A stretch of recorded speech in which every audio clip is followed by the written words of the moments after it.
आणि विरोधी पक्षनेते विजय वडेट्टीवार भाजपमध्ये प्रवेश करणार असल्याचा दावा पुन्हा एकदा धर्मराव बाबा अत्राम यांनी केलाय। मुंबई विमानतळावर माझ्या उपस्थितीमध्ये भाजपचे प्रदेशाध्यक्ष चंद्रशेखर बावनकुळे आणि वडेट्टीवार यांची चर्चा झाल्याचं धर्मराव बाबा अत्राम यांनी म्हटलंय। यावेळेस वडेट्टीवार 4 जून नंतर भाजपमध्ये येणार आहेत, पक्षप्रवेशाचं ठिकाण ठरलंय असा दावा अत्राम यांनी केलाय।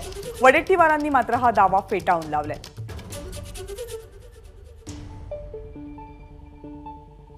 वर्ष अगोदर ते मंत्री असताना ते चर्चा झालेली आहे आणि टर्मिनल 1 मध्ये आमचं चर्चा झालं। रिझर्व्ह लॉजमध्ये आम्ही बसलो होतो, तिथे आम्ही तिघे एकत्रित वेगवेगळ्या दिशेने आम्ही आलो, परंतु एकत्रित आम्ही तिथे भेटल्यानंतर मग चर्चा झाली होती बीजेपीमध्ये प्रवेश करणं याच्याबद्दल। त्या दृष्टिकोनातून त्यांनी जे सांगितलं ते मी आपल्यासमोर सांगितलंच आहे की ते प्रवेश करणार आहे। त्यांना मला वाटते ते प्रवेश करायला ते 4 जूनच्या नंतर केव्हाही प्रवेश करू शकतात।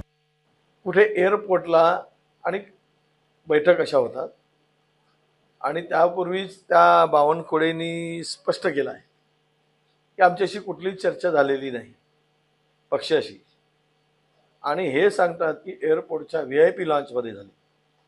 VIP लॉन्चमध्ये आणि तेही प्रदेशाध्यक्षाबरोबर विरोधी पक्षनेत्याची बैठक होती। एवढं तरी काहीतरी थोडीशी ठेवायला पाहिजे। आणि मला वाटतं की त्यांनी नार्को टेस्टची मी तयार आहे, बावनकुळे धर्मराव आणि माझी नार्को टेस्ट करायची, कुठे सही करून द्यायची आणि कधी नार्को टेस्ट करायची त्यांनी तारीख सांगावं, माझी तयारी आहे। ABP माझा, उघडा डोळे बघा नीट।